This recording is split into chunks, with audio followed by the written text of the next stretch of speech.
আজ আমরা এসেছি মথুরার এক ঐতিহাসিক ও ভক্তিময় জায়গায়, দ্বারকাধীশ মন্দির। এছাড়াও কংসের কিলা দেখবো, আর সঙ্গে থাকবে মন ছুঁয়ে যাওয়া গল্প। এখান থেকে জায়গাটা সত্যি অসাধারণ, দেখতে কিন্তু খুব ভালো লাগছে। আজকে আমরা মথুরা ভ্রমণ করব, মথুরা ঘুরে দেখব, তাই বৃন্দাবন থেকে খুব সকালে অটো করে এসেছি।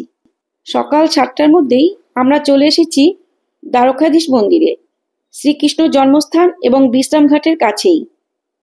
তাই আপনি চাইলে একসাথে সব দর্শন করে নিতে পারেন।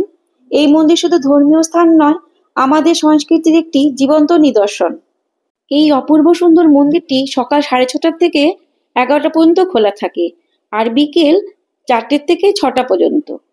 শ্রী জগদীশ ভগবানের এক ঝলক দর্শনের জন্য সবাই দাঁড়িয়েছিলেন। আশেপাশে পরিবেশটা ছিল অত্যন্ত শান্তিপূর্ণ ও আধ্যাত্মিক। জায়গাটা চারিদিকে ভক্তিপূর্ণ ছিল। এই মন্দিরে কিছুক্ষণ পর পর মন্দিরে পর্দা দিয়ে দেওয়া হয়, তাই সবাই অধীর আগ্রহে অপেক্ষা করছেন দর্শনের জন্য। এই দ্বারকাধীশ মন্দিরে এসে যে শান্তি আর ভক্তিভাব অনুভূত হয়, তা ভাষায় প্রকাশ করা যায় না। তা শুধু একমাত্র হৃদয় অনুভব করতে হয়। আমি পুজো দেব, তাই পুজো দেওয়ার লাইন জিজ্ঞেস করতে বললো যে মহিলা এবং পুরুষদের লাইন আলাদা ওপাশে আছে। আমি যথারীতি মহিলাদের লাইনে চলে গেলাম। কাছ থেকে ভগবানকে দর্শন করব, আর আমার হাজবেন্ড পুজো দেবেন। ভগবান শ্রীকৃষ্ণ এখানে পূজিত হন দ্বারকার রাজা, অর্থাৎ দ্বারকাধীশ রূপে। এই মন্দিরটি তৈরি হয়েছিল 1814 সালে শেঠ গোকুলদাস পারিখের উদ্যোগে। রাজস্থানী আর মুঘল স্থাপত্য শৈলীর মিশ্রণে বানানো এই মন্দিরটি সত্যি মনোমুগ্ধকর। সকাল সন্ধ্যা এখানে আরতি হয়, অনেক মায়েরা এখানে ঠাকুরের গান করছিলেন।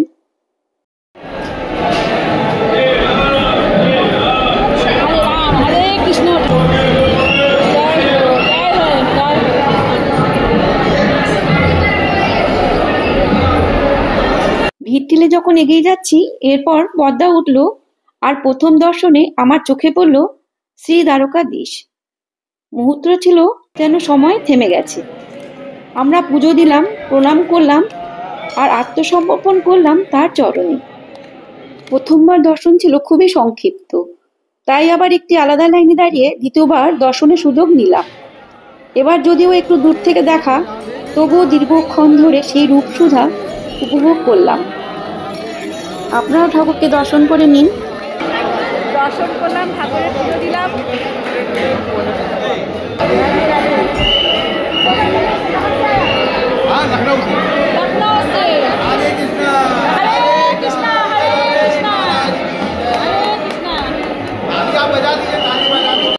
ভারতের বিভিন্ন দেশ থেকে ভক্তরা এসছেন, তাদের সঙ্গে আলাপ করে খুবই ভালো লাগছিল। এরপর আমরা পুরো মন্দির ঘুরে দেখলাম। সৌন্দর্য দেখে চোখ জুড়িয়ে গেল। রূপার তৈরি থাম, ভেতরেও রূপর কারুকার্য করা ছিল। সব মিলিয়ে এক অপূর্ব স্থাপত্য শৈলী। পুরো মন্দির জুড়ে সবাই হরে কৃষ্ণ ধ্বনি দিচ্ছিলেন। আমরাও তাদের সঙ্গে শুরু করে দিলাম। পুরো মন্দির দেখছি আর কৃষ্ণ নাম বলছি। আপনি বিশেষ পুজো দিলে মাঝখানে গিয়ে বসে পুজো দিতে পারবেন, এর জন্য আলাদা দক্ষিণা লাগে। মন্দির দর্শন করে আমরা অটো করে রওনা দিলাম কংসকিলার উদ্দেশ্যে। পৌঁছে দেখি অনেকগুলো সিঁড়ি দিয়ে উপরে উঠতে হবে। সিঁড়ি হেঁটে হেঁটে আসছি, হাঁপাতে হাঁপাতে উপরে উঠছি আমি। কষ্ট করে উপরে আসার পর উপর থেকে ভিউ খুবই সুন্দর। ওই যে নিচে দেখা যাচ্ছে, ওখানে আমাদের অটো দাঁড়িয়েছে। ওখান থেকে আমরা ঘুরে সিঁড়ি দিয়ে উপরে আসছি। এখান থেকে সিঁড়ি দিয়ে আরো কিছুটা উপরে যেতে হবে। বোটিংও হচ্ছে, সময় নিয়ে থাকলে বোটিংও করা যায়।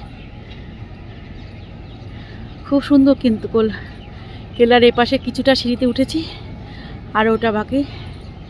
তো 1000 বছর পরেও এই একটু অবশিষ্ট আছে ওনারা বলছেন। কংসের কিলা উপর থেকে ভিউ, যমুনা নদী ওপাশে দেখা যাচ্ছে।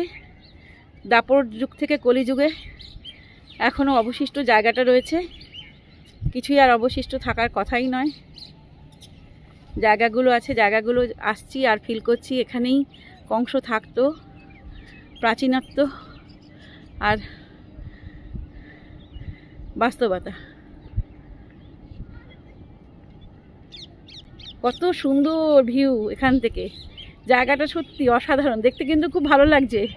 কেল্লা হয়তো কিছু নেই, জায়গাটা আছে, কিন্তু এই কেল্লার ওপর থেকে অনেকটা সিঁড়ি ওপর দিয়ে এসছি, দারুণ লাগছে।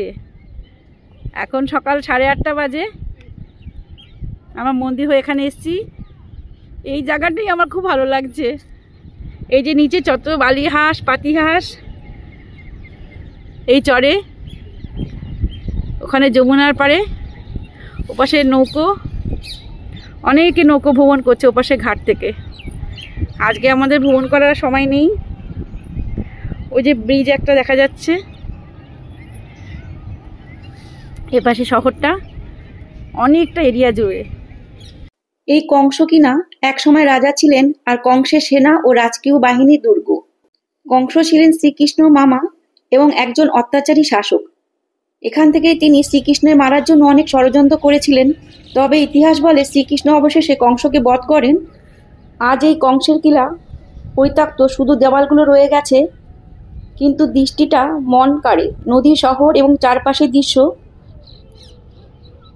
সকাল বলে এখন কিছু কিছু লোক আসছে, এরপর নাকি প্রচুর ভিড় হয়, সাইড টু সব আসে, প্রচুর ভিড় হয়। ওই যে ওই পাশে যমুনা, আর এই রাস্তা, যখন বন্যা হয় এই রাস্তা পুরো ডুবে যায়, প্রচুর উঁচু নিচু মাটির রাস্তা। অটো তো যাচ্ছি না, মনে হচ্ছে রাইডে চড়ছি। যমুনার জল নাকি এখানে চলে আসে বন্যার সময়, তাই পাকা করা হয় না। মথুরার এই দুই জায়গা, একটি শ্রীকৃষ্ণের দার্শনিক ভালোবাসা আর একটি বীরত্বের কাহিনী। এই সফর শুধু পর্যটন নয়, একটি অলৌকিক অনুভূতির যাত্রা। যদি ভিডিওটি ভালো লাগে থাকে, অবশ্যই লাইক, শেয়ার আর সাবস্ক্রাইব করতে ভুলবেন না। আরো ভক্তিময় সফর নিয়ে শীঘ্রই আসবো। ভালো থাকবেন।